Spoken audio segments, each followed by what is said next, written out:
भाईजान ये घर देखे कितना खूबसूरत लग रहा है ना।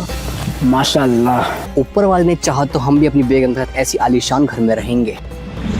तो बुला लो अपनी बेगम को, अरे भाईजान, क्योंकि अब से ये जमीन वक्फ की प्रॉपर्टी है।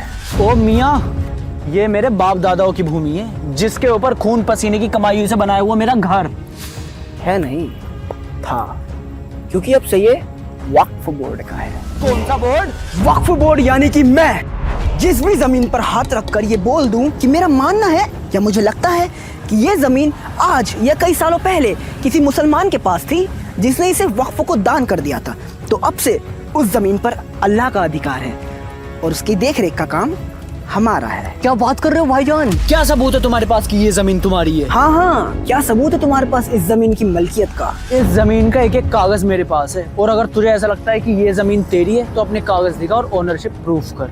हम अम्मियाँ इन्हें बताइए ना कि कागज तो हम ज्यादा दिखाते नहीं हैं, क्योंकि वक्फ एक्ट के सेक्शन 40 के तहत आपको ही अपनी जमीन की मलकियत का सबूत देना होगा, जो कि अगर आप नहीं दे पाए तो हमारा फैसला आखिरी होगा और आपको अपना ये घर खाली करना पड़ेगा। अबे होता कौन है तू फैसला सुनाने वाला? अब तू मुझे बताएगा कि ये घर मेरा है किसी और का है? तुझे तो मैं कोर्ट में देख लूंगा। नहीं देख पाओगे। हम अम्मियाँ, इस खलीफा को तो सेक्शन 85 भी नहीं पता, जिसके हिसाब से वक्फ के मसलों में दूसरा कोई भी कोर्ट दखल अंदाजी नहीं कर सकता और ना ही तू वहाँ जा सकता है। और अगर मेरे फैसले से कोई भी दिक्कत है तो अपने कागज दिखाने हमारे ही वक्फ ट्रिब्यूनल में आ जाना। अबे कैसा एक्ट है यार ये? तेरे खिलाफ लड़ने के लिए तेरे ही लोगों के पास जाना पड़ेगा। अब यही तो कट है जिस पे दुनिया पट है। आ मेरी जान।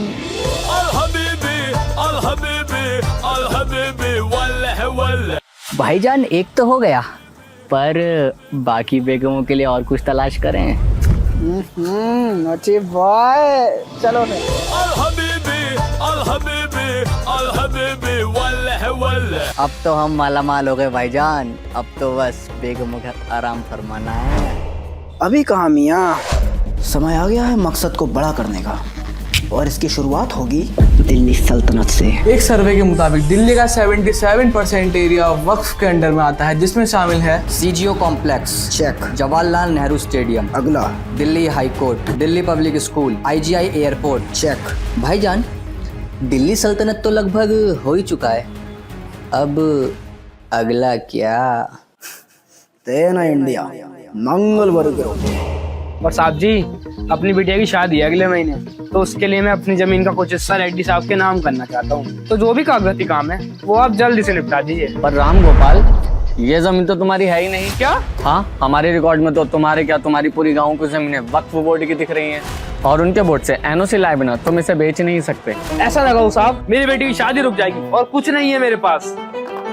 तो देखा आपने कैसे इस गांव के लोगों को पता चला कि इनका पूरा का पूरा गांव ही वक्फ बोर्ड के अंदर आता है, वो भी बिना किसी ठोस सबूत के। ऐसा ये किस बिहार में हुआ है जहां पूरे गांव पर वक्फ ने कब्जा कर लिया और 30 दिन में उन्हें उन्हीं का घर खाली करने की धमकी दे रहे हैं। आज की ताजा खबर में जाकिर नाइक का बड़ा बयान का, अंबानी का घर भी वक्फ की प्रॉपर्टी पर बना हुआ है। पिछले 10 सालों में वक्फ की प्रॉपर्टीज डबल हो चुकी है, आंकड़े आपके सामने है। एआईयूडीए चीफ बदरुद्दीन अजमल का बड़ा बयान, कहा पार्लियामेंट भी वक्फ की जमीन पर बना है। भारत में रेलवे और आर्मी के बाद आज वक्फ बोर्ड के पास सबसे ज्यादा जमीनें हैं। अबे ओ मुतवल्ली, तेरी कयामत आने वाली है, क्योंकि तेरे वक्फ का वक्त ना खत्म होने को आ रहा है। सरकार एक नया बिल ला रही है जिसमें तुझे अपनी सारी प्रॉपर्टी के कागज दिखाने पड़ेंगे, वरना सरकार उसे छीन लेगी। जबान संभाल कर बोल मियां, अगर ऐसा हुआ तो यूपी में हमारे पास 1,21,000 जमीनें हैं, जिसमें से 1,12,000 के कोई कागज नहीं है हमारे पास, और तेलंगाना में 33,000 में से 90% जमीनें बिना कागज की हैं। तो इसका मतलब तुझे उन सबकी लूटी हुई जमीनें वापस लौटानी पड़ेंगी। एक बार जो जमीन वक्फ की हो गई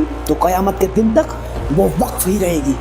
यही हमारा उसूल है। अपने उसूल की बत्ती बना के दीपक जला ले, क्योंकि इस बिल के एक्ट बनने के बाद चाचा नेहरू की दी गई तेरी सारी असीमित शक्तियों पर लगाम लगा दी जाएगी। कैसी लगाम? मम्मी यार, तुझे तो वक्फ अमेंडमेंट बिल 2024 के बारे में कुछ पता ही नहीं है। पहले जैसे तू किसी भी जमीन को वक्फ बोर्ड के बता देता था बिना किसी लीगल डॉक्यूमेंट के, वो पावर अब तुझसे छीन ली जाएगी। क्लॉज 3 के हिसाब से सिर्फ वही व्यक्ति वक्फ को अपनी जमीन दान कर सकता है जो पिछले 5 साल से इस्लाम को फॉलो कर रहा हो और उसके पास अपनी जमीन के कागज हों। तो गैर मुसलमानों की जमीनें हड़पना बंद रखते। तुझे अपनी सेंट्रल वक्फ काउंसिल में अब 2 मुस्लिम महिलाओं के साथ हिंदू, सिख, ईसाई जैसे 2 गैर मुसलमानों को भी शामिल करना होगा। जितनी भी सरकारी जमीनें वक्फ के पास हैं फिर से वो सारी सरकार दे जाएंगी। या अल्लाह, ये बिल पूरी तरह से इस्लाम और मुसलमानों के खिलाफ है। तेरे वक्फ ट्रिब्यूनल में जो 40,000 से ज्यादा पेंडिंग केसेस पड़े हैं ना, उसमें से 10,000 तो खुद मुसलमानों ने किए हैं, जिनकी जमीन तूने हड़प रखी है। और जितनी पावर हिंदुस्तान में वक्फ के पास है उतनी पावर किसी इस्लामिक कंट्री में वक्फ के पास नहीं है। ये बिल एक्ट बन जाए, ऐसा हो नहीं सकता, मैं ऐसा होने नहीं दूंगा।